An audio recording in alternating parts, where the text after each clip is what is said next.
Our first award this evening, as it has been at every Courage to Come Back Awards evening over the past 21 years, is the Award for Mental Health. We begin with mental health because supporting those living with mental illness is the purpose of Coast Mental Health, the beneficiary, of course, of your generosity this evening. Please take a look at the screens.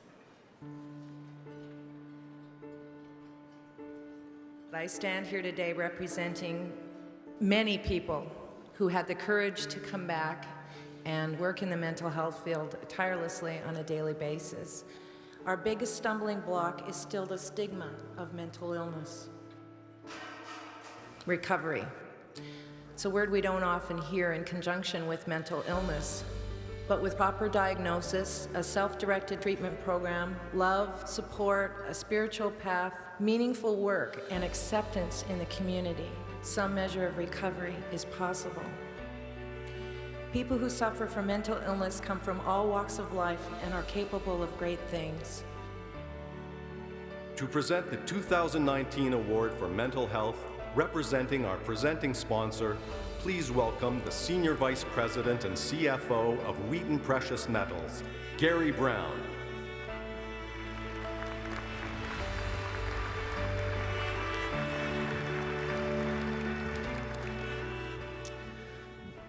This Courage to Come Back Award recognizes that person who best exemplifies the courage and strength it takes not only to overcome the obstacles of living with a mental illness, but to go on to live their lives in a manner that gives hope and assistance to others who live with mental illness. A large part of many mental illnesses is biological. The brain is an organ just like our kidneys or our heart, and organs can malfunction. So why would the brain be any different? It sometimes needs help. She was 5 when it started. Music that nobody else could hear, a cheerful melody that made her smile while she played, then voices, kind and helpful, encouraging her, helping her. She felt good when she heard them, like the music, they made her happy. And for years, it was fine. And then her grandfather had a heart attack. She was a kid, she was helpless. She watched him die, it devastated her. And from that day on, the music was gone. Consumed with grief, consumed with guilt, now the voices accused her of failing her grandfather, killing her grandfather, and the chilling words, "You don't deserve to live." She was 12 years old. Her name is ERIN EMIRU. Confused and afraid, ERIN hid the darkness that was growing inside. She was a gifted student who excelled at school and had many friends, yet the voices still attacked her. She was a failure. She was worthless. She should be dead. She started cutting herself, running a knife along her soft skin, the seeping blood offering short-term relief. Only being with children seemed to help. Babysitting or teaching Sunday school kept the voices at bay. She would think to herself, "I won't kill myself today. It will devastate the children." At 15, ERIN shared her suicidal thoughts with a teacher she trusted, opening herself up completely vulnerable. Instead of helping her, this teacher sexually abused ERIN for 3 years. 3 years. Awash in shame, ERIN told no one. She earned a scholarship to study biology and chemistry at University in Nova Scotia, and the voices came with her. Relentless, unceasing. In 2001, ERIN tried to kill herself. Hospitalized, unspeaking, afraid, she was diagnosed as severely depressed. Antidepressants were prescribed, and 2 weeks later she was released. She attempted suicide again. Hospitalized again, this time she told them about the voices. She was diagnosed with paranoid schizophrenia and spent the next 4 months in hospital. She still managed to complete her undergraduate degree with honors, receiving an award for the student most likely to succeed in science. Armed with medication, the following year, ERIN moved to British Columbia to pursue a master's degree in neuroscience. But only 2 weeks after arriving, a psychiatrist had her committed to hospital. ERIN was suffering from paranoid delusions, convinced that microscopic rats were eating her brain. ERIN would slip out of her hospital restraints so she could bang her head against the concrete wall to bleed the rats out.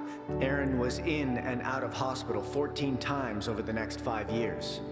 At her lowest point, one psychiatrist told her that she would never be a productive member of society. In addition to schizophrenia, ERIN was also struggling with an eating disorder.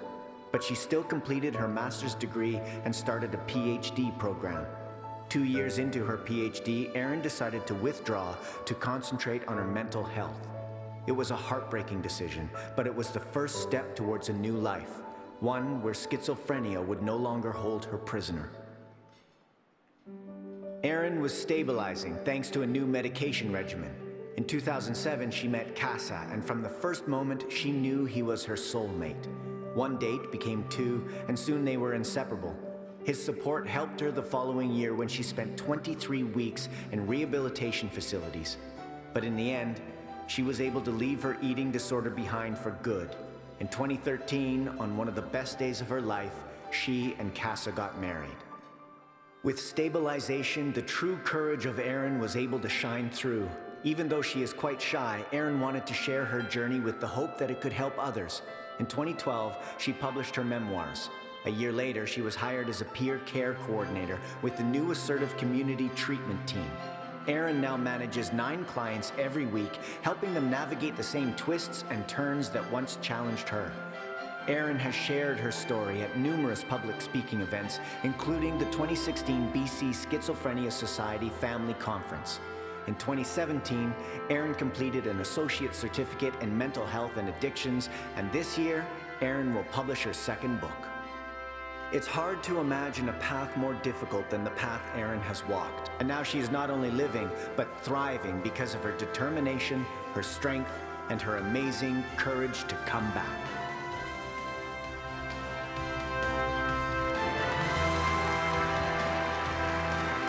Ladies and gentlemen, the 2019 Courage to Come Back Award recipient for mental health, ERIN EMIRU.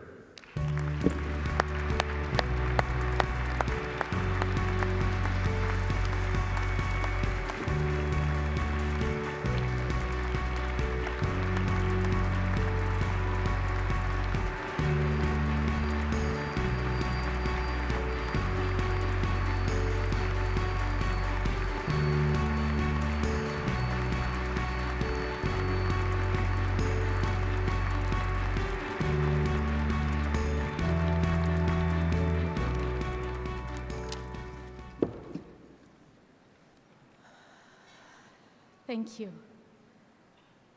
What an incredible honor to be sharing this stage with 5 so inspiring people. We are only 5, but we represent so many who have not been awarded this award. We're representatives. I'm remembering a few years back, my first interview on live TV. Despite my labels of chronic, severe, refractory, I was willing to talk about my schizophrenia. I wanted to do my part in pulling down stigma. But then the interviewer said, "What is it like for you in the deepest throes of schizophrenia?" I paused. How many people, those whom I knew and those I didn't, were listening? Could I really tell them all that when I am ill, I deeply, sincerely, terrifyingly believe that there are rats inside my head and they're eating my brain? Would I be judged? I went ahead and answered honestly and felt pride in my answer, but some shame at that hesitation. Yet look, there it is again. I've told you my secret. But today, I feel strong. I feel true. I feel the opposite of what that psychiatrist meant when he said, "You'll never be a productive member of society." He clearly did not support me, respect me, trust me, but others do. And any courage I have is with thanks to so many. My father, who nominated me, he sent me a birthday email the other week.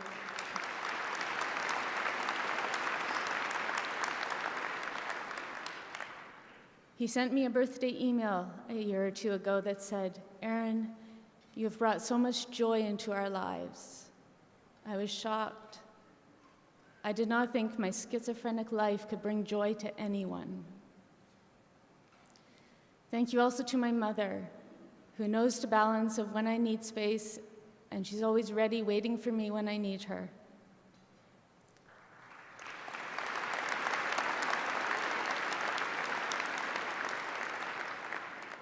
My sister Laura, who hugs me and shares the joy of her and her husband's children with me.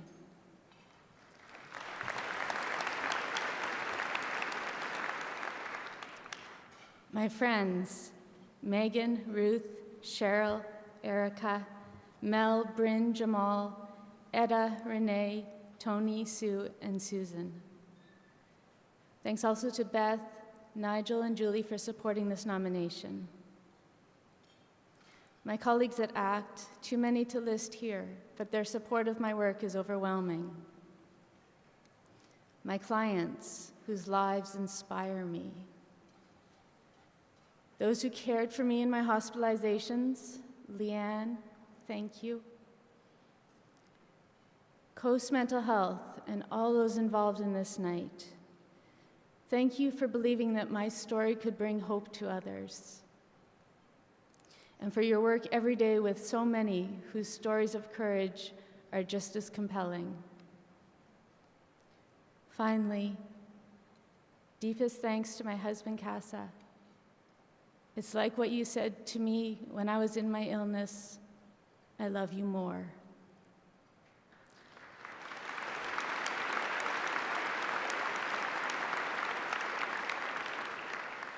Through those many years, as I struggled and overcame, all of your encouragement gave me courage. Thank you.